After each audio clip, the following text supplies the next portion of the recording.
Hola, soy Ale. Hola, soy Cato. Y esto es Lo que callamos. Lo que no callamos las mujeres. Un podcast creado por mujeres para todo el mundo. En donde hablaremos sobre experiencias auténticas y lo que hemos aprendido de ellas.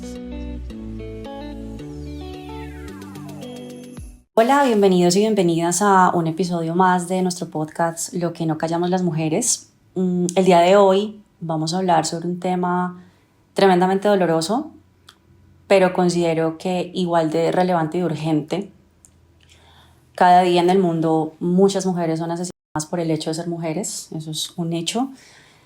Detrás de cada cifra que vemos, ¿no?, en las noticias, en las redes, hay una vida truncada, hay una familia rota. El feminicidio constituye, creo yo, una violencia estructural, sin duda, en su máxima potencia, que definitivamente impacta a nuestra sociedad. La idea de este episodio no es sensacionalizar, si es que la palabra existe, pero sí dignificar, unirnos a esta conversación tan importante, tan urgente, visibilizar. Y pues tenemos el honor de tener hoy aquí a Adriana Celi. Ya ella se presentará y nos contará. Adriana ha liderado una lucha muy importante en la visibilización de las violencias en las mujeres y la tipificación del delito de feminicidio en Colombia. Así que si Ale tienes algo que agregar, si no, Adriana, el micrófono es totalmente tuyo y gracias por tu tiempo, por tu disposición para estar en este espacio. Insisto, es todo un honor para nosotras tenerte acá. Sí, pues yo quería agregar es que el mundo ahorita está cambiando mucho, también está, pues este espacio es para mostrar toda la lucha que has liderado y lo que hemos logrado, pues todas las mujeres que estamos apoyando este movimiento, sin dejar atrás que las ideas radicales nos están afectando bastante y que ahorita creo que es un coletazo que tenemos que recibir y que las nuevas generaciones, las nuevas niñas que vienen detrás de esto están tratando de manejar de la mejor manera. Entonces, los radicalismos, tanta polarización también nos está afectando bastante y pues bueno, que este espacio sea para que las nuevas voces escuchen esta lucha que tanto nos ha costado y pues nos va a seguir costando, yo creo, todavía. Exacto. Bueno, muchísimas gracias por este espacio. Para mí también es un honor poder estar aquí. Antes de empezar decía que si no visibilizamos con la verdad, pues creo que no hacemos ningún trabajo y no valdría la vida de tantas mujeres que han muerto por feminicidio en nuestro país. Entonces, muchísimas gracias. Mi nombre es Adriana Celi, soy hermana de Rosa Elvira Celi, la mujer que asesinaron en el 2012 en el Parque Nacional. Soy trabajadora social, especialista en ciencias criminológicas y penales.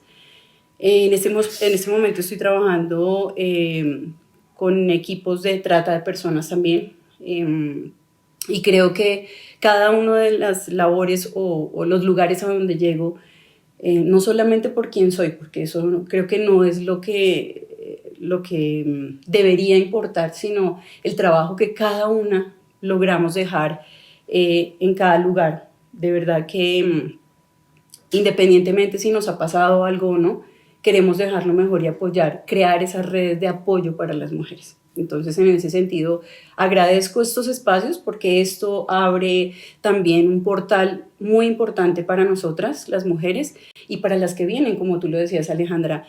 Hay muchas mujeres, y me puedo incluir dentro de ellas, que nos educaron con una mirada del amor romántico que nos ha permitido, quizás, que no debería ser la palabra, aguantar y soportar muchas cosas. Y entre esas, la violencia desde niñas, en todos los ámbitos, que lo sabemos, pero también institucionalmente. Entonces, cuando no tenemos clara qué es una violencia, nos vulnera de todas las formas. Entonces, también creo que estos espacios, para mí es muy importante que los medios de comunicación hagan un tipo de trabajo importante de prevención, ¿cierto? Pero como eso se va a demorar tiempo, estos espacios son los que nos están fortaleciendo y están creando esas redes de apoyo.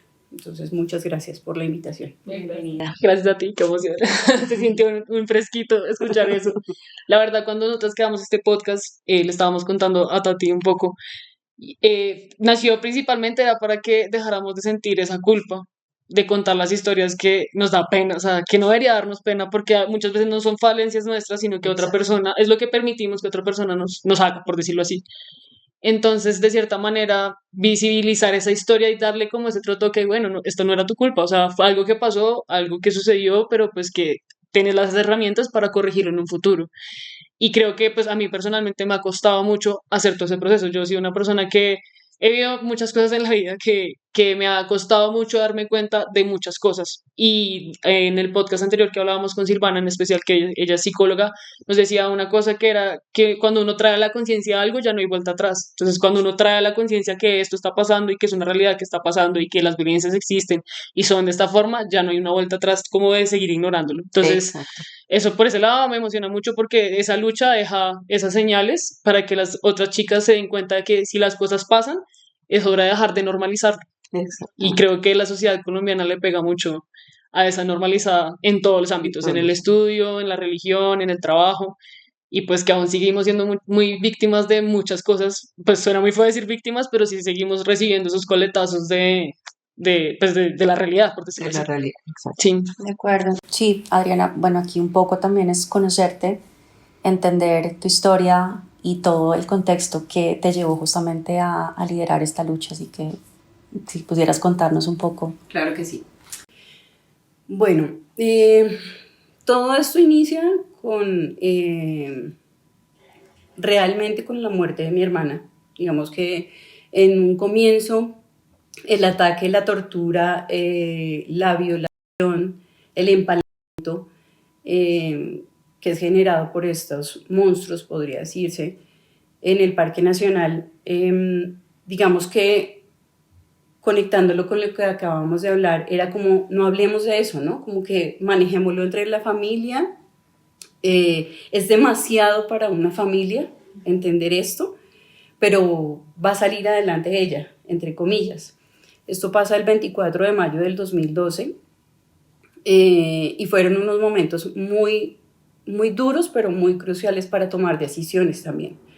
Entonces, cuando los médicos me dicen que mi hermana no va a soportar quizás, o si queda viva, va a quedar como un vegetal y vamos a tener que hacer, o va a depender de muchos de nosotros, también era pensarse qué tan grave era eso del empalamiento, ¿no? Porque uno lo escuchaba quizás y quizás no lo escuchaba. Y cuando lo escuchaba, quizás era algo que era por allá en los años, no sé qué tantos. Inconcebible hoy en día, ¿no? Exactamente. Y en la guerra, ¿no? Sí. O sea, no aquí, en la ciudad, en el centro de nuestra ciudad, de una mujer que además no tenía ningún enemigo y que era todo esto que pasaba, porque eran muchos sentimientos encontrados en ese momento y era rabia, yo pensaba que era el novio, no sé, o sea, eran muchas cosas que tenía que aclarar y tomó la decisión en ese momento de, pues, valga la redundancia, de tomar decisiones, ¿sí? Es decir, como mi mami preocupada, ya teníamos a mi hermano mayor también lo habían asesinado, entonces eran muchas situaciones fuertes en ese momento, yo venía de un tema de salud delicado también y dije, pues tenemos que luchar para que esto no vaya a quedar impune. Y empiezo a hacer una indagación de absolutamente todo sin conocer, sin saber del tema, teniendo cuidado de no dañar el proceso jurídico que supuestamente ya había iniciado desde que mi hermana llama, porque mi hermana, en el momento en que es atacada, la dejan tirada en el Parque Nacional, ella despierta y encuentra su celular en el pecho y empieza a llamar al 123. Son varias llamadas, no es una sola. Y cierran la llamada como falsa alarma. Ella pide ayuda y dice que está mal, que se va a morir, y no le ponen cuidado. Ya como en la tercera, cuarta llamada es que el policía dice, bueno, vamos a atender, vamos a mirar qué pasó aquí, y empiezan a activar una ruta, estamos hablando del 2012. Ya en el 2008 habían creado una ruta de atención para víctimas de violencia sexual. Y tendrían que haberla activado en ese momento, y no había ambulancia.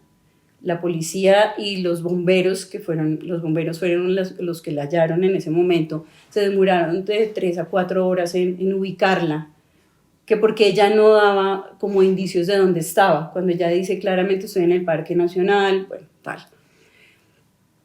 Y cada uno de estos detalles es lo que o lo que me lleva a mí a pensar qué negligencia hay institucional, ¿no? Desde la misma ley que había creado un protocolo, la ley 1257 en el 2008, que además tenía un agravante del asesinato de las mujeres por el hecho de ser mujeres, ¿no? En ese momento. Pero ahí me devuelvo un poquito y entonces empezamos a ver por qué no llegó la ambulancia a tiempo. Nunca llegó una ambulancia. La ambulancia que la recoge a ella es una ambulancia que iba pasando por el Circunvalar y uno de los policías le dice que hay una emergencia allí. A mi hermana la recogen los bomberos y la tienen envuelta en una manta térmica al lado del motor del carro para que le dé calor. Mi hermana ya tenía hipotermia. Ella hablaba, claramente decía lo que le había pasado, estaba como narrando lo que le pasaba, pero el paramédico de la ambulancia decidió llevarla al hospital Santa Clara, que queda a esa hora, o sea, estamos hablando de 6:30, 7 de la mañana, un día normal en Bogotá, que es salir a ese tráfico de la séptima, y teníamos a 2-3 minutos el hospital San Ignacio y a 5 minutos el hospital militar, donde salvan las vidas de los soldados. Pero ellos deciden llevarla al hospital Santa Clara. Ella ingresa, pero no ingresa a cuidados intensivos. Ella la dejan afuera en la ambulancia porque no hay lugar donde la puedan ingresar. Ella pide que por favor la lleven al baño, tiene un dolor fuerte abdominal y a alguien se le ocurrió sentarla. Y ahí es cuando presenta el paro cardiorrespiratorio y solo por eso es que la ingresan al hospital. Ya estando en esa situación, digamos, de reanimarla y de hacer todo lo posible por salvarla, empiezan a hacer como los análisis de qué podría haber causado ese paro cardiorrespiratorio y lo último que hacen es el examen ginecológico y es cuando se dan cuenta que tiene un empalamiento y que el empalamiento es lo que pues provocó el paro porque tiene perforados sus órganos internos y ingresa a cirugía. Pero el tiempo que ella estuvo en la ambulancia, ella narró con quién estaba, qué pasó, ¿no? Y entonces cuando nosotros llegamos, pues no sabíamos, mi mamá y yo, cuando nosotros llegamos, lo único que el médico me dice, su hermana, tenemos que hacerle una cirugía que posiblemente quede bien, no sabemos, sería un milagro lo que la salve. Y empiezan esos cuestionamientos de quién pudo ser. Entonces les decía que yo pensaba que era el novio, ¿no? Que era la persona más cercana que estaba al lado de ella, pero luego ya yo tomo el celular de mi hermana porque no entró dentro de la cadena de custodia, me lo entregan a mí y yo empiezo a manipular el teléfono con guantes quirúrgicos, que pues uno no en ese afán no tendría como la capacidad de pensar en eso, pero yo sí tomo como esas precauciones y empiezo a sacar el listado de las personas o de los números que ella habló. Y allí me doy cuenta que los paramédicos, que la policía y los bomberos utilizaron el teléfono de ella. El teléfono de ella tenía sangre, no sabemos si era de ella o si era de alguno de los agresores. Y empiezo yo a llamar, a devolver las llamadas y me doy cuenta que eran los bomberos hablando con la policía, etcétera. Bueno, entre ellos se comunicaban del celular de ella, cuando era una prueba. Sí, claro. Eso hacía parte de la cadena de custodia. Luego empezamos, bueno, ya identificando, veo que hay como unos teléfonos de unos compañeros del colegio, que ya estaba validando 10º y 11 en la noche, en el colegio de la 57, y pues nos damos cuenta que no, pues como que no era por ahí, ¿no?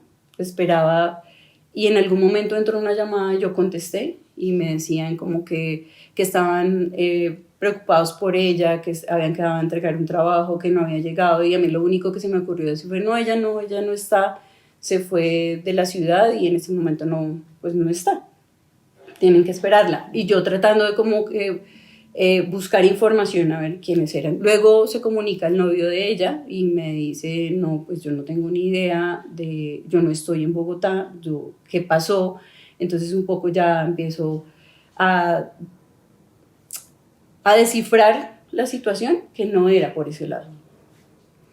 Y empiezo a recibir llamadas del celular con el tema de que la están esperando en el trabajo, tal. y conocemos a una persona que estudiaba en el mismo colegio, que la conocía a ella, que de hecho ella había cuidado cuando era niño, y esta persona es que nos dice, ella salió con tales y tales personas, y empezamos a indagar, ya tenemos el número de la placa de la moto, tenemos un perfil de esta persona. Yo llamo a la policía judicial. Esto estamos hablando del 24 al 26 más o menos, entre 24, 25 y 26, pero nunca llega la policía judicial al hospital. Yo la espero y la espero, finalmente llegaron porque yo llamaba todo el tiempo, me dieron un número donde yo podía poner como entre comillas la denuncia, y finalmente me contesta alguien que me dice, bueno, vamos a mandar una patrulla o al equipo, digamos, de la policía judicial. Y cuando llega la policía judicial nos dice, bueno, vamos a tomar la indagatoria, y yo les cuento, les narro todo lo que ya tenemos y dicen, pues es posible que sea, todavía no, hay que investigar. Yo les decía, mi hermana está a punto de morir, aparte estas personas se pueden volar, se pueden ir y va a quedar impune. Y yo como con esa angustia nos dijeron, bueno, nos vamos a llevar la cadena de custodia, pero hoy no, era un viernes, no se la llevaron. Me dijeron mañana, al otro día yo llamo y me dicen, no, es que el fin de semana no lo hacemos. Es decir, nunca se la llevaron, la cadena de custodia, y pues mi testimonio quedó ahí. Ya los médicos nos dicen que mi hermana está muy mal. Cuando yo la vi por primera vez, entré a cuidados intensivos y nunca se me va a olvidar esa imagen, muy triste. No, yo entré, la miré y me salí y el médico me decía, sí es ella. Yo no la reconocía. Fue golpeada brutalmente, o sea, la tortura que ella sufrió fue brutal. Si se hubiera salvado, por ejemplo, sus deditos ya no se los tenían que amputar, los dedos de las manos y de los pies. Y físicamente muy golpeada. Yo nunca había visto y pensaba siempre que no podía creer que un ser humano le hiciera tanto daño a otro ser humano. Sin embargo, pues estábamos ahí al lado de ella. Yo le decía que ella estaba inconsciente, estaba entubada, pero yo le hablé. Y yo sé que ella me escuchó porque cuando yo le hablé se le escurrieron las lágrimas. Y eso quiere decir que sí me escuchó. Y yo le decía que tratara de descansar, que todo iba a estar bien, que no iba a quedar impune lo que había pasado y que su hija iba a estar bien. Y estuvimos como todo este tiempo con ella y el 28 de mayo finalmente muere en la madrugada. Ya, de hecho, el 27 ya nos habían dicho que sus órganos estaban apagando uno a uno y que teníamos que esperar. Ya muere ese día y ese mismo día se filtra una foto a los medios de comunicación. Por eso les decía yo que me duele tanto y no podíamos entrar con mi mamá al tiempo a verla a cuidados intensivos, pero los camarógrafos y el periodista sí entraron y le tomaron una foto y fue la primera foto que salió en el periódico que hubo. Y eso pues fue lo que, digamos, de alguna u otra manera levantó las alarmas, ¿no? De a ver qué pasó con este caso.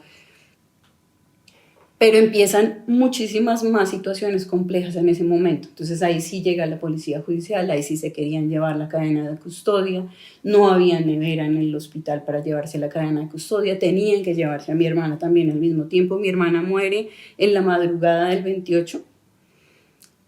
Yo estoy muy temprano en el hospital, no me dejaron verla, ya se la iban a llevar supuestamente para medicina legal. Se la llevan sobre las 11 de la mañana y me dicen que ya ella en la tarde estaría en medicina legal y me irían a entregar el cuerpo. Pero empezamos a sentir o yo, que era quien estaba enfrente de la situación, muchas anomalías y muchas revictimizaciones, es decir, como las instituciones no saben el dolor que lleva uno como familia en ese momento y lo revictimizan y lo tratan muy mal. Y empiezo a enfrentarme a cada una de las instituciones, con medicina legal, con el mismo hospital que nos teníamos que pagar antes de que la retiraran. Bueno, con la misma fiscalía, nuevamente me tomaron toda la denuncia que yo hice, que había hecho ya el viernes anterior. Y yo decía, pero ¿cómo así? O sea, nuevamente no me creyeron. Y eso es lo que yo logro como analizar, y es que no nos creen.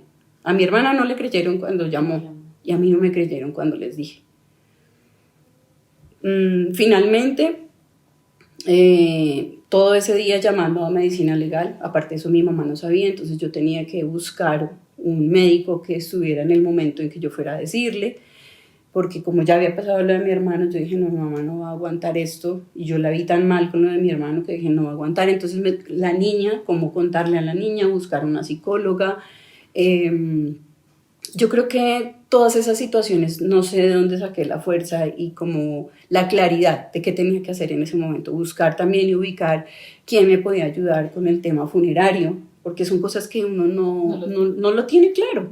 Sí, nos vamos a morir todos, pero tú no estás comprando, que ahora sí ese tema es muy importante, compramos un plan funerario, exequial, pero en ese momento no, yo no lo tenía tan así y era pensar en todo el tiempo. Finalmente me contestan en medicina legal porque tengo un contacto, busco un contacto y me dicen como que no, que la necropsia, bueno, la llevan como al tercer día, al segundo día, porque ellos tienen que cumplir con unas cuotas de recoger cuerpos en la ciudad. Entonces no la llevan inmediatamente. Yo decía, claro, estamos tan cerca de medicina legal, ya ella en la tarde va a estar. Y la forma en que le contestan estas personas a uno, pues es una cosa horrible. Luego de eso sale la primera autopsia y dice que su muerte es por arma blanca. Yo no sé de medicina, yo no sé o en ese momento no sabía de muchas cosas forenses, pero yo decía, mi hermana, todo esto fue a raíz del empalamiento, entonces no puede ser que por una herida de arma blanca haya fallecido. Además yo estuve todo el tiempo en el hospital y sabía el proceso. Entonces, por alguien que me ayudó allí, logramos que le solicitamos que se hiciera una necropsia específica, y en esa necropsia específica obviamente sí salió que su muerte había sido por empalamiento. Entonces nos tocó esperar más tiempo, pero aparte de esperar más tiempo era que ya no podíamos verla. La necropsia específica entregan el cuerpo sellado, entonces teníamos que sellar el cajón, y pues ni mi mamá ni la niña se podían despedir de ella, pues ninguno de hecho, porque ni siquiera la pudimos estar. Entonces son, si se dan cuenta, muchas situaciones que se tenían que enfrentar y muy dolorosas además, porque no es fácil. Nosotros no estamos preparados para esto, ni siquiera para la muerte natural. Sí. Entonces también era como enfrentarse cada momento a esto. La llevan a la funeraria, y en el momento en que está en la funeraria, claro, todos los medios de comunicación querían cubrir, nos tocó hacer de todo allí en esa funeraria, y me llaman de la fiscalía para ir a reconocer 8 días después los elementos probatorios que habían en el Parque Nacional, o sea, no los habían recogido. Estaba una cadena de custodia, yo fui, encontré los zapatos de mi hermana, encontré el collar que ella tenía, encontré el pantalón de ella, que además tenía un corte muy perfecto en una bota, y yo creo que ahí había sangre y alguien pudo y tuvo 8 días para cortar eso. Encontré en una rama de un árbol el chaleco de las motos. Pues yo lo reconocía porque yo sabía la placa de la moto ya. Y yo les digo, ese chaleco es de él. Y me dicen, no, es que aquí botan mucha ropa, es que aquí. Yo no, porque yo sé que esa es la placa. Uh-huh. O sea, yo tuve que hacer eso 8 días después. Bueno, ya el entierro fue el 31 de mayo. O el 30, ahora ya, Dios mío, perdón, pero ya esa fecha... y este criminal es capturado el 31, entonces él es capturado el 31, porque ya han encontrado, gracias a toda la información que nosotras habíamos aportado, empiezan pues como a ubicarlo con su otro compañero, y es capturado en un lugar muy cerca al colegio donde se la pasaba como tomando, y hay una llamada que no sé en este momento del proceso si se perdió o si no hay, que investigaron, una llamada que se hicieron ellos dos preguntando por el caso, pero obviamente en clave, como que qué ha pasado, han preguntado, qué han hecho, y es por eso que capturan a uno de ellos. El otro se entrega, entre comillas, diciendo que él no la conocía, entrega todas sus pertenencias lavadas, para mí eso es una prueba, ¿no? Y digamos que está ahí como en el proceso, pero no dentro del proceso. O sea, es como no puede salir de la ciudad y nos toca esperar a que todo esté, pues el proceso realmente siga judicial con este criminal. Y ya cuando voy a la fiscalía, porque me llaman el 1 de junio a ir a identificar algo que encontraron en la casa de él, me doy cuenta que ya estaban en la audiencia de imputación de cargos. La primera audiencia que se hace y nosotros no estábamos ahí. Entonces toda esta locura, pues no teníamos abogados, no había, o sea, acabábamos de enterrar a mi hermana y no sabíamos qué hacer. Hay un equipo de abogados que se ofrecen a acompañarnos y justamente ese día teníamos cita y dijimos, bueno, ya nos tocó con ellos, hagámoslo. Pararon la audiencia, nos dejaron entrar, pero claro, cuando entramos era la angustia de ver a esta persona, ¿no? De conocerlo, de enfrentarlo, ¿sabes? Y era como que yo le decía a mi hermano, a mí se me parece a tal persona, a mí se me parece a tal persona, y verlo fue, o sea, un impacto, yo no sé, yo como que no sentía mi cuerpo. Y escuchar, habían 150 pruebas en contra de este criminal, solo del caso de mi hermana.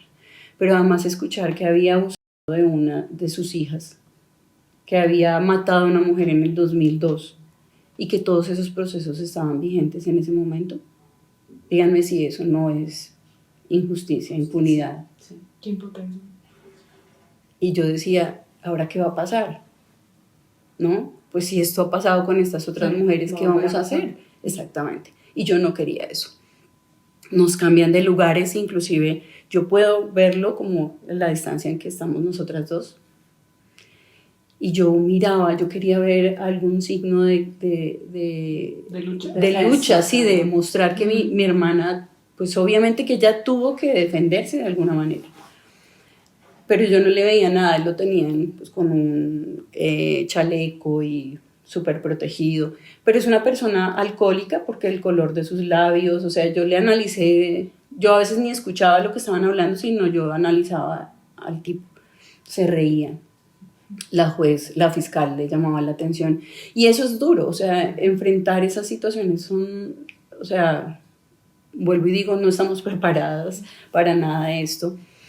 Y es empezar a entender tanta violencia contra las mujeres, tanto, en tantos años, en toda la vida, digamos, en ese momento, para nosotras, o sea, habíamos visto de lejos la violencia o cerquita, pero la naturalizábamos como tú lo decías, o no, pues nos parecía como que no nos afectaba a nosotras porque era ya, porque era a la amiga, porque era la prima, porque era la tía, o decíamos, bueno, eso, naturalizada, normalito.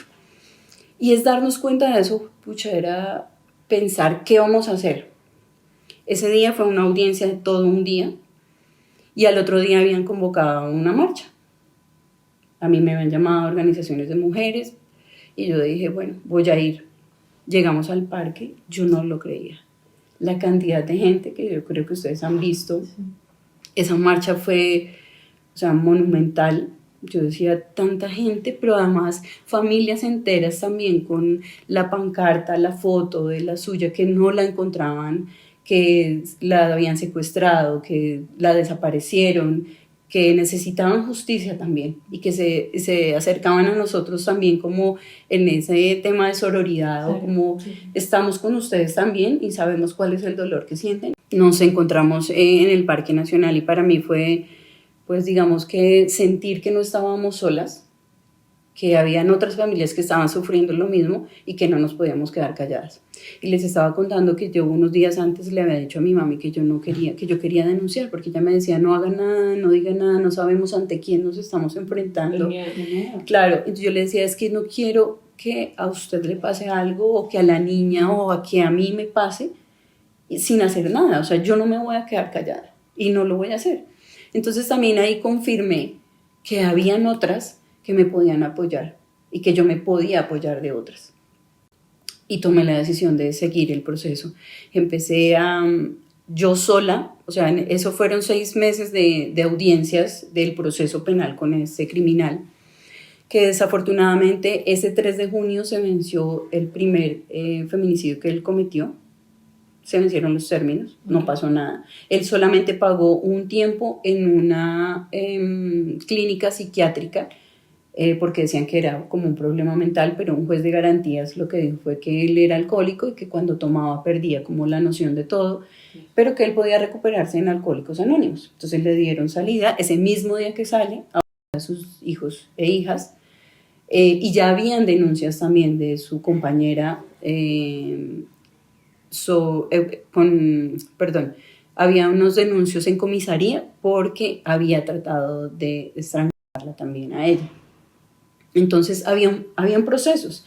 Había también un proceso de una mujer trabajadora sexual, que de hecho unos taxistas fueron los que la salvaron, porque también, y ella fue a denunciar y el proceso, pues como era una trabajadora sexual, entonces pues no importaba exactamente. Entonces, para mí fue muy importante el movimiento de mujeres. Creo que las organizaciones fueron las que nos ayudaron y respaldaron esa decisión de seguir y de denunciar. Aunque yo ya lo había empezado a hacer, creo que eso confirmó y me dio como esa fuerza para seguir.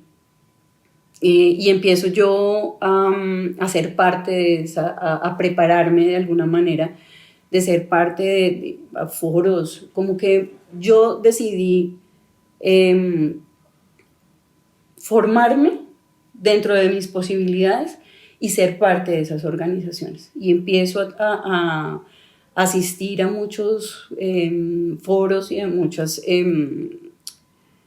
espacios donde estaban organizando o trabajando este tema, pero también empiezo a unirme al equipo de jurídico que estaba haciendo el proyecto o que quería hacer el proyecto de ley para tipificar el feminicidio, y pues el caso de mi hermana tenía absolutamente todos los elementos que permitía que se lograra tipificar. Entonces empiezo a trabajar con ellas. También son unas situaciones bien complejas en el camino, y es saber que a veces entre las mismas mujeres es esa competencia con la que nos educaron, ¿no? Entonces como a ver quién quiere más, quién hace más, y yo me sentía en un momento frustrada porque decía, pues esta lucha yo la quiero es de alguna manera para dignificar la vida de mi hermana, nada nos la va a devolver, ¿no? Y para prevenir que a otras mujeres les pase, para que otras familias no sufran lo que nosotros sufrimos. Y en ese sentido, entonces, pues es como, no quiero luchar en contra de las mismas mujeres. Trabajemos juntas y tenemos un objetivo clarísimo, que es la garantía de nuestros derechos y luchar por nuestros derechos. Entonces, bueno, pero ahí uno va aprendiendo en el camino. Y finalmente, pues fue un trabajo bien grande. La primera vez que se presentó, pues lo tumbaron. Volvimos y presentamos. ¿En qué año fue esa primera? Esa primera vez fue 2014, si no estoy mal, y volvimos a presentarla en 2015, y ahí ya fue tipificada. Para mí es un avance grandísimo. El caso de mi hermana no es tipificado como feminicidio porque fue 3 años antes de tipificarse la ley. Es decir que, como les digo siempre a las mujeres que conozco, a las familias que conozco, tuvimos que seguir sacrificando cosas y seguir sacrificando vidas para que se diera la tipificación. Pero también en ese logro es como entender que todas las leyes tienen falencias y que siempre nos va a hacer falta algo. Pero adicional a eso es como no hemos permitido que que la bajen del todo o que le quiten algunos de los artículos importantes que hay en la ley, pero adicional es seguir presionando para que se pueda crear la cátedra de género, que dentro de la ley también está dada como una obligación del Ministerio de Educación.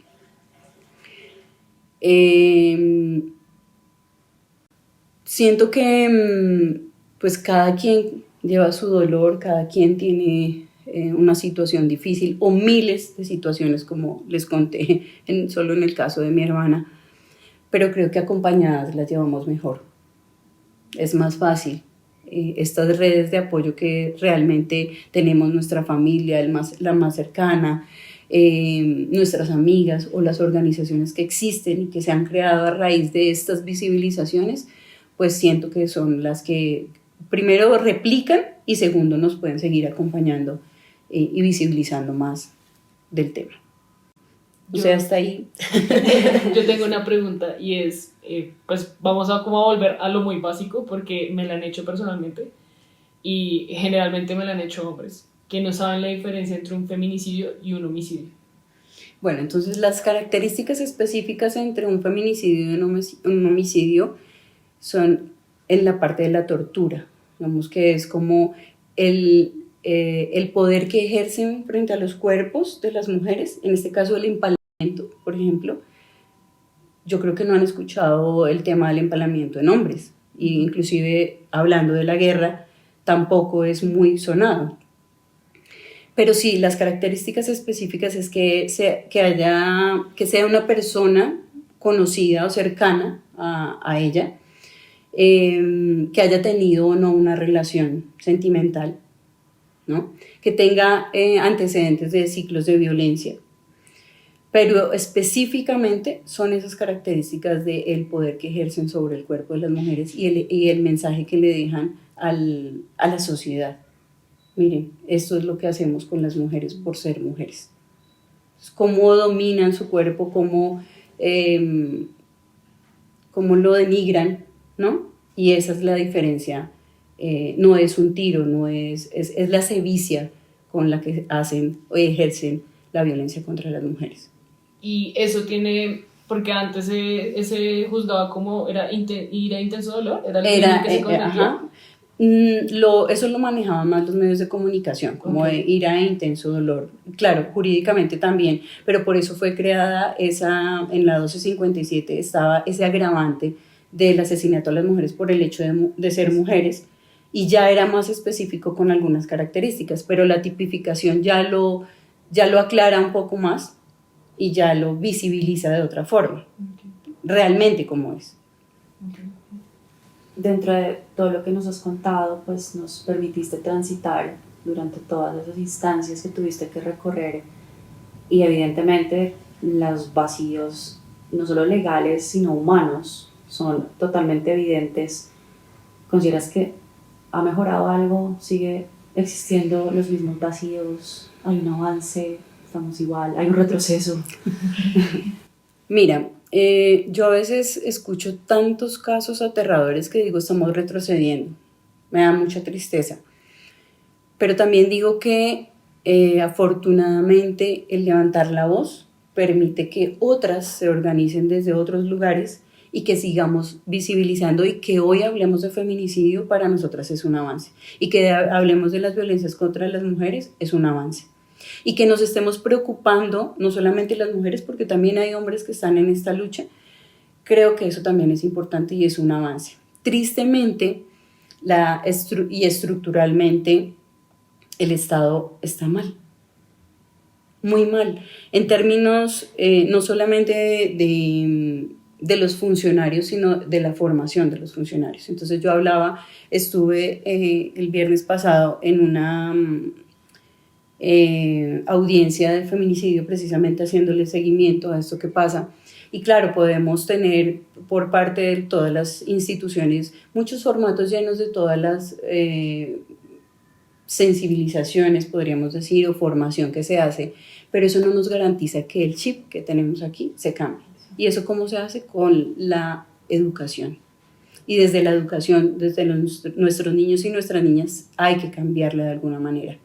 Alguien me decía que hay una línea ahora para atención de los hombres. También es necesario, porque muchos de esos hombres fueron niños y también fueron víctimas de en algún momento de sus familiares, sus papás.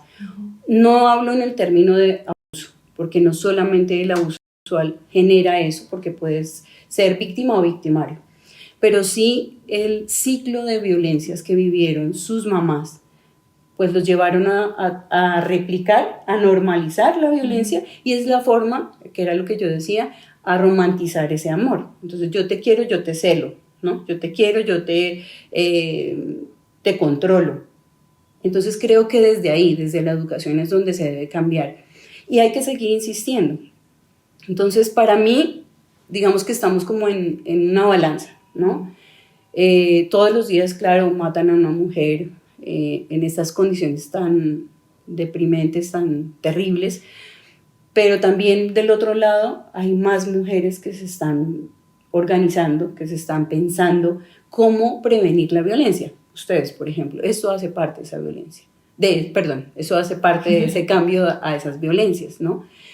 ¿Qué hacemos? ¿Qué alertas podemos tener? Ojalá pudiéramos tener un manual, pero es como cuando vamos a ser mamás, no hay un manual para eso. Tristemente, las alertas, puede ser el hombre más perfecto, puede ser el hombre más correcto, pero resulta que no, es el más agresor allá adentro, es el más agresor. De alguna manera, esa violencia psicológica, que es la que tú no puedes demostrar, y es a la que más nos enfrentamos las mujeres, y vamos ante estos funcionarios, y los funcionarios, no, pero si yo no le veo una herida, se nos violentada, tranquila, vaya y arregle eso con esta persona, y como vulgarmente lo dicen, debajo de las cobijas, y no pasó nada. Y eso pasa, inclusive a veces las mismas familias le dicen a uno, no, pero ¿cómo? ¿Por qué se va a separar? ¿Por qué va a hacer? ¿Por qué va a dañar tantos años? Pero no saben el daño que le están haciendo a estas mujeres. Entonces creo que la sociedad es una corresponsabilidad, ¿no? De la sociedad, del Estado. El Estado, si no nos garantiza, si el Estado no tiene el presupuesto para este tipo de situaciones o de casos o de equipos que puedan acompañar a las mujeres. Y sí, existe la Secretaría de la Mujer, y gracias porque existe, y porque se han logrado muchas cosas frente a la garantía de los derechos de las mujeres, pero creo que el mismo presupuesto y el mismo Estado lo trunca en algún momento. O sea, hay muchas barreras de acceso a la justicia, porque precisamente las personas, porque las entidades y el Estado está hecho es de personas, funcionarios públicos que tienen que responderles a las mujeres, y pues eso no pasa. Entonces nos cansamos de denunciar. La mujer que mataron hace un mes, entonces tenía 4, 5, 7 denuncias y nunca había pasado nada. Las medidas de protección son papeles, entonces eso es lo que a mí me protege, pero ¿cómo lo manejamos? ¿Qué hacemos? Pero también hay algo importante, y es qué decisión tomamos nosotras. Cómo poder entender que no toda nuestra vida está ahí en ese círculo de violencia, ¿no? También es entender esas violencias, porque cuando yo soy consciente de que soy víctima de esa violencia, busco ayuda o me dejo ayudar de alguna manera. Pero también, no sé, o sea, no es que yo culpe a las mujeres para nada, o sea, siempre estoy tratando de ayudarlas de alguna manera, pero también tenemos que ser conscientes de eso, y si hay alguien que te lo está diciendo y otra persona vuelve y te lo repite, es porque ahí hay algo raro. Entonces también como que esas redes que estamos creando son esas de apoyo, de ayudarte. Listo, estoy contigo en esta, pero apenas veas esto, avísame y te ayudo. Pero también hay que tener cuidado, porque a veces no alcanzamos a llegar a ese momento y están solas. Entonces por eso tenemos que ser muy constantes. Yo creo que el mensaje más grande que les puedo dejar hoy es ese, de poder seguir acompañándonos, de no dejarnos solas, de no importa, cayó otra vez, pero aquí sigo, ¿no? No es como dicen los medios de comunicación y como dicen las mismas entidades, es que a ella le gusta que le peguen y por eso se queda ahí. Le gusta que la maltraten. Yo creo que a ningún ser humano le gusta que lo maltraten. Pero es tener un poquito más de, no sé, empatía, podría decirse. Y yo siempre digo, ¿qué pasa si soy yo? ¿Cómo quiero que me ayuden? ¿Cómo quiero que hagan algo por mí? Eso es lo que trato de hacer para las otras. Yo quería preguntarte algo, pues ya tocando un poquito más lo personal. Cuando alguien sufre de maltrato, violencia, lo que sea, etcétera, etcétera, o sea, cualquier tipo de violencia psicológica, física y demás, uno va a poner la denuncia en una comisaría de familia, Sí. sea el esposo, el novio, el papá, el tío, el abuelo, el primo, o sea, en cualquier siempre va a una comisaría. No, Ok. hay varias instancias que ahí también hay como unos vacíos o unas barreras que no nos permiten avanzar de alguna manera, porque mucha gente dice que hay muchas campañas para prevenir y para mostrar, venga, usted puede ir a tal lugar. Entonces, por eso son comisarías de familia. Entonces, allí puedes denunciar si es tu pareja con la que convives, si es tu esposo, si es, digamos que en algunas un familiar. Pero cuando ya son personas fuera de la Sí. familia, entonces tienes que ir a la fiscalía. Okay. Ahora hay URIs, en las URIs también reciben este tipo de denuncias. Si no estoy mal en este momento, la Secretaría de la Mujer tiene muchos equipos en varios lugares, inclusive en los hospitales. Pero aquí hay algo importante y es que, por ejemplo, las EPS tienen la obligación, muchas de las mujeres van porque, claro, los golpes, las lesiones que les dejan, pues tienen que ir de alguna manera al médico. Entonces, cuando van y se dan cuenta, ellos tienen la obligación de denunciar, pero adicional tienen la obligación de darle hotel a esa mujer para cuidarla. Y eso no lo sabe mucha gente. No lo sabía. Y eso es una obligación. Sí, interesante. Eso es una obligación y eso no está estipulado hace poquito tiempo. Eso lleva ya su tiempo desde la 1257. Es decir, los sectores tienen una obligación de garantizarle a las mujeres y aún más cuando ya son víctimas de violencia, ¿no?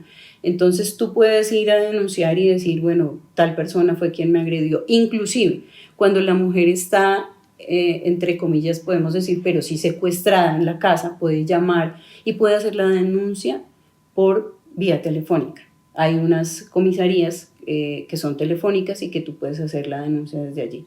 Y bueno, tengo 3 preguntas. La primera, esas denuncias no prescriben. O sea, esas denuncias yo las pongo y hasta el día que me muera. Y si tú dices, voy a ir a quitarla porque ya Sí. me arreglé, porque esta persona, nunca van Va a a ser quedar cerradas, van a quedar ahí. La segunda pregunta es, cuando yo pongo la denuncia, ¿qué paso es el que sigue? O sea, yo voy a la comisaría, pongo la denuncia y notifican a mi agresor que yo puse una denuncia. Exactamente, la primera. ¿Y ahí qué pasa? Esa primera medida de protección, que es una medida de protección que te dan a ti, entonces es ahí sí, el papelito. Entonces tú lo llevas a la policía del cuadrante, de la zona donde tú vives, que es muchísimo mejor que muchas personas sepan del proceso que tú estás llevando, ¿no? No tú sola. ¿Y qué pasa? Viene este agresor nuevamente y ahí hay un incumplimiento de esa medida de protección. Y puede ser un papel que a veces eso no lo saben muchas mujeres. Y puede ser un papel, pero con ese mismo yo voy otra vez a la comisaría y digo, él incumplió. Y ahí hay una orden de arresto o pagar una multa. Okay. Pero si las mujeres no lo hacen, ahí es donde empieza a perder la efectividad de esa primera denuncia y esa primera medida de protección. Porque ahí te van a ampliar la medida de protección y aparte de eso, tiene unas consecuencias para él. Si no asiste, ya tiene orden de captura. Okay. Entonces creo que en esos 2 pasos a veces no son tan claros y es donde se pierde como la continuidad del proceso. Entonces viene a decir la señora es que me pegó 5 veces el año pasado. ¿Y usted vino cuándo? El año pasado en tal fecha. ¿Y volvió? No, es que yo no vine. Ahí es bien importante ese punto. Ok. Y una vez tú haces la denuncia, tienes la medida de protección y demás, por X o Y razón que yo no me puedo ir de mi casa, ¿esa persona tiene que irse de la casa? Le dan orden de desalojo. Ok. Y bueno, cuando esa persona se va de la casa y demás, lo digo porque lo viví personalmente, cuando hay un enfoque, a mí me mandaron fue al psicólogo, o sea, me mandaron a hacer como un proceso psicológico, sí. Para como pues ayudarme en el proceso y demás, pero todo eso fue muy mal, o sea, el acompañamiento fue pésimo y la comisaría lo que hizo fue darnos la espalda, eso fue lo primero que pasó. Entonces, yo no sabía que esa persona se tenía que ir de la casa, o sea, hasta hoy me vengo a enterar que eso pasa. Con las medidas de protección, aunque fuera reiterativo, ya digamos que el tipo de violencia cambiaba, entonces no eran golpes, sino era violencia psicológica. Y en esa época era muy complicado saber que era violencia psicológica. Entonces, y demostrarla. Exacto, demostrarles, porque tienes que ser con un pericio, con un psicólogo y bueno, toda la Hacerte un proceso. Exacto, y es un proceso bien como pesado, por decirlo así, muy revictimizante, porque tú tienes que pasar otra vez por todo y bueno, mostrar que estás sufriendo violencia psicológica. Entonces, en esas medidas de protección, ¿qué tipo de violencia cubre? O sea, si a mí me pegaron, yo pongo la denuncia, ¿tiene que ser otro golpe necesariamente o puede ser otro tipo de violencia? No, puede ser otro tipo. Inclusive la violencia económica, la violencia psicológica, la violencia sexual. O sea, todas están inmersas allí como una violencia, como un delito, porque son delitos. Las violencias contra las mujeres son delitos. No están fuera del delito, que a veces no queda muy claro eso, pero sí. Y mira lo importante que tú acabas de decir, cuando tú sigues el proceso, cuando tú tienes esa primera denuncia y vuelves a la comisaría por algún tipo de violencia, te van a decir, es que ahí tenemos que dar orden de desalojo, pero si tú no vuelves, si tú no sigues el proceso, pues finalmente se va a cortar ahí y no vas a poder sacarlo o no lo van a poder sacar de la casa, del lugar. Nosotros seguimos con un acompañamiento psicológico, que era lo que te estaba contando. Y ellos decían, la comisaría sobre todo decía, que se tiene que velar por la unidad familiar. Entonces, lo que nos mandaron fue como un acompañamiento psicológico, yo también hice la misma cara, un acompañamiento psicológico para que, como que todos los problemas familiares que habían, entonces se resolvieran. Y aquí sí alzo la mano porque yo sí fui víctima y lo reconozco hasta ahorita de esa psicóloga que la odio con mi vida, señora, si estás viendo este podcast. Ella me dijo que toda la culpa era mía. O sea, yo tenía en esa época 15 años. Yo no era una persona, pues no era una persona muy chiquita, pero tampoco era muy grande, era una adolescente. Y que todo lo que había pasado era mi culpa. Entonces yo recibir ese batazo, fueron, lo que les contaba a ellos ahorita, fueron 10 años de terapia. Y a mí me da miedo que otra persona que viva ese mismo proceso le digan exactamente lo mismo. Es que fue tu culpa ponerte en ese lugar, fue tu culpa porque lo hiciste. Y pues, o sea, realmente uno no... O sea, mucho tiempo después me di cuenta que no era mi culpa, pero yo tuve que cargar con eso mucho tiempo. Claro. Y pues realmente nada pasó. Simplemente todo se quedó en un papel.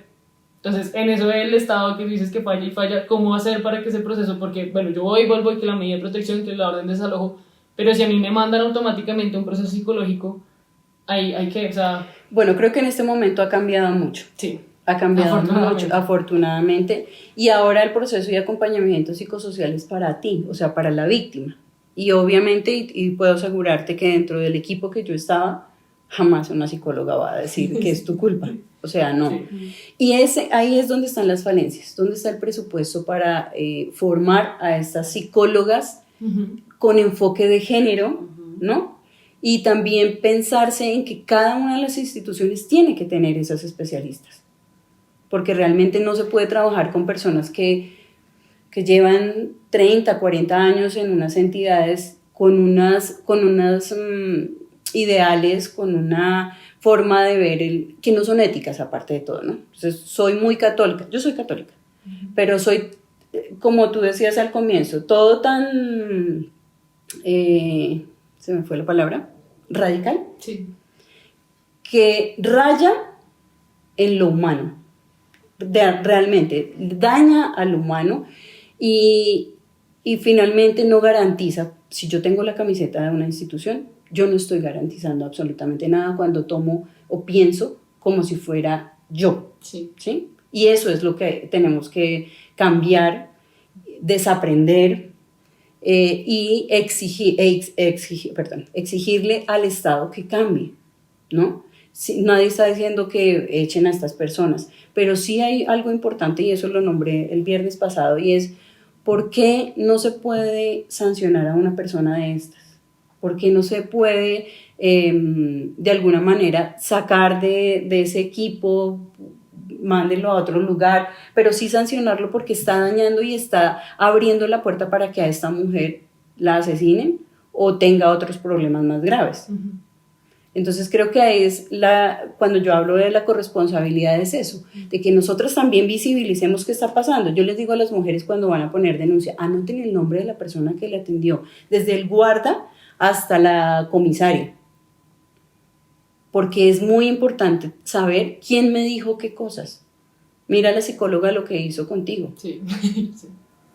Entonces, y eso pasa en casi todos los casos, la revictimización. Y por eso las mujeres no deciden denunciar y prefieren callarse. Sí, iba a decir eso y lo mencionaste hace un momento, ¿no? Pues mientras pasa lo de la correlación, pues el llamado, yo creo que al cortísimo plazo es entre nosotras.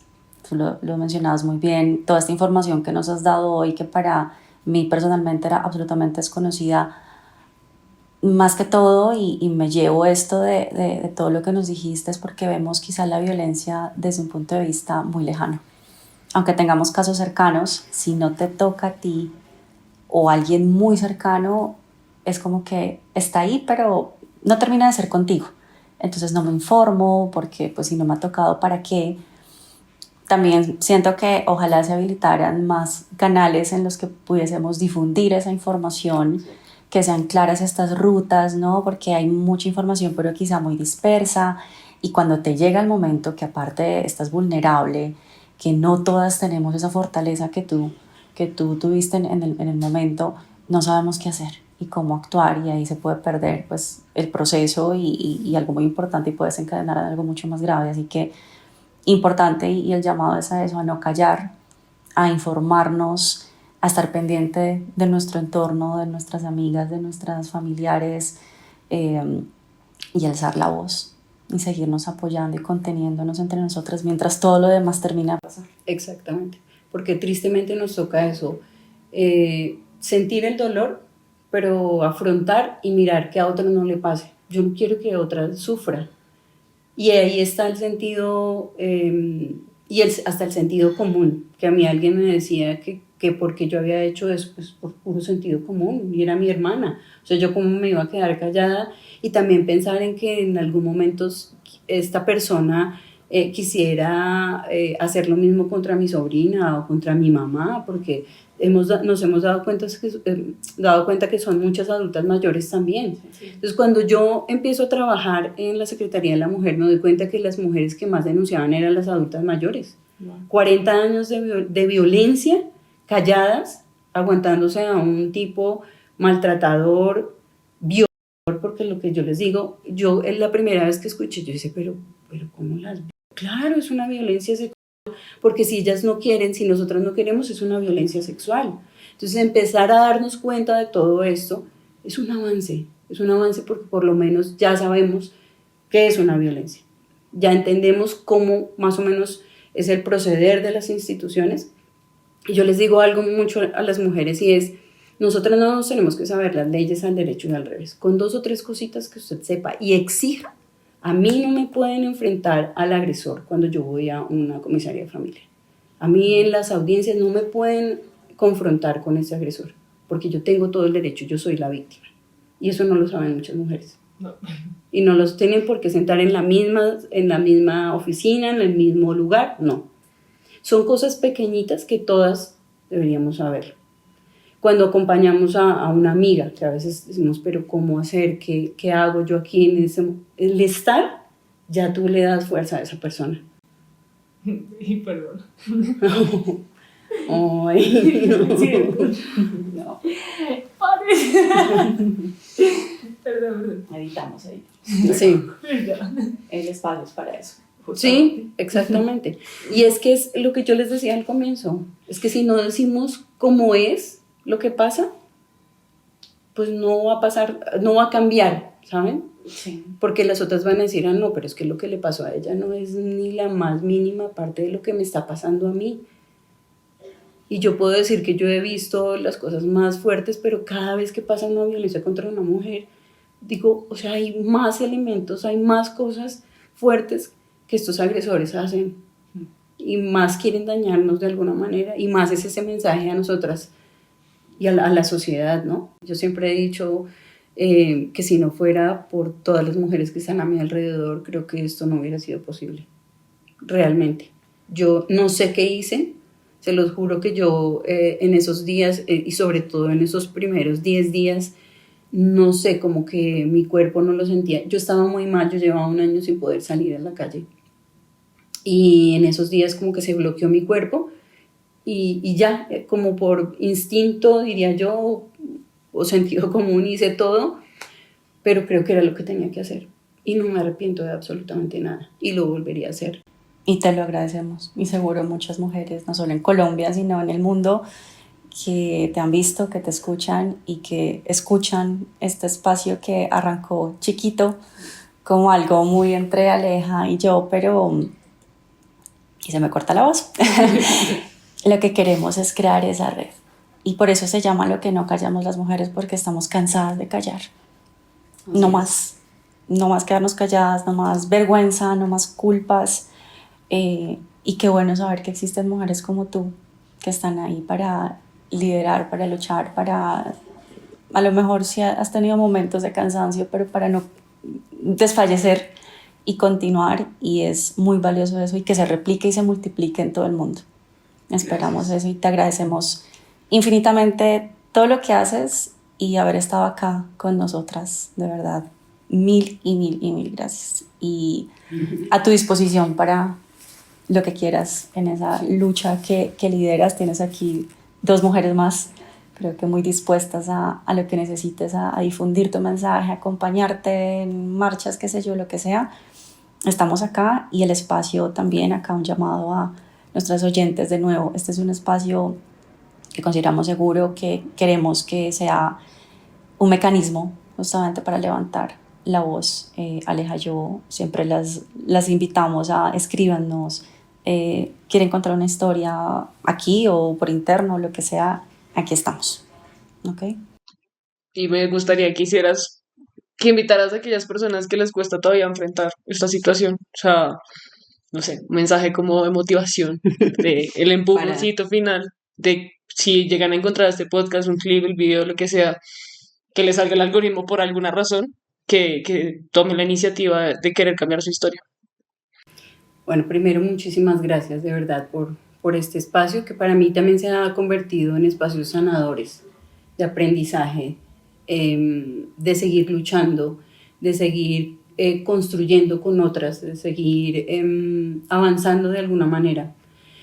Y hoy solamente les dejo el mensaje: no tengan miedo. Yo también lo tuve, creo que tú también lo tuviste. Cada una hemos tenido un miedo, pero cuando tenemos a alguien de confianza, independientemente de quién sea, que te da la mano y te dice: aquí estoy contigo, te voy a apoyar, crean, de verdad, y hablen de lo que les está pasando, cuéntenlo, no importa que no quieran denunciar, no siempre la denuncia es la mejor salida, y ustedes lo saben. El contarlo y el desahogarnos y el hablar hace la diferencia, y ya yo tomaré la decisión si denuncio o no denuncio o salgo de ahí.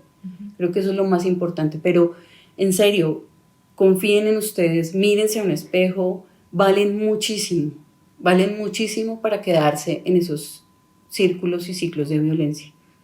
Ningún dinero, nada absolutamente reemplaza la tranquilidad, la felicidad, el poder dormir tranquilas, el poder estar tranquilas. Y si lo hacen en compañía, les aseguro que es mucho mejor. Entonces, nada, a no callarse, a seguir. Fíjense que si hay mujeres que quizás están viendo en algunas de las redes y les sale: ¿a dónde puedo llamar? ¿No? Si les sale el podcast, si les sale algún mensaje, si alguien, o ven la historia de otra persona, ¿qué hago? ¿A dónde puedo llamar? ¿Será que ellas me escuchan? Sí, las van a escuchar, porque para eso estamos, para escucharnos. Eso es muy importante, y aquí me voy a devolver a ese primer momento en que les conté lo de mi hermana. Si a mi hermana alguien la hubiera escuchado y lo hubiera creído, quizás ella hubiera muerto, pero hubiera sido distinto el proceso. Pero no le creyeron y no la escucharon. Entonces por eso es importante saber escuchar también. Y gracias nuevamente por este espacio, y cuenten conmigo también para lo que sea. Dentro de mis posibilidades, podemos seguir construyendo una vida libre de violencias para las mujeres. Gracias. Que así sea. Amén. Gracias a todos y todas por Nos vemos. escucharnos. Nos vemos.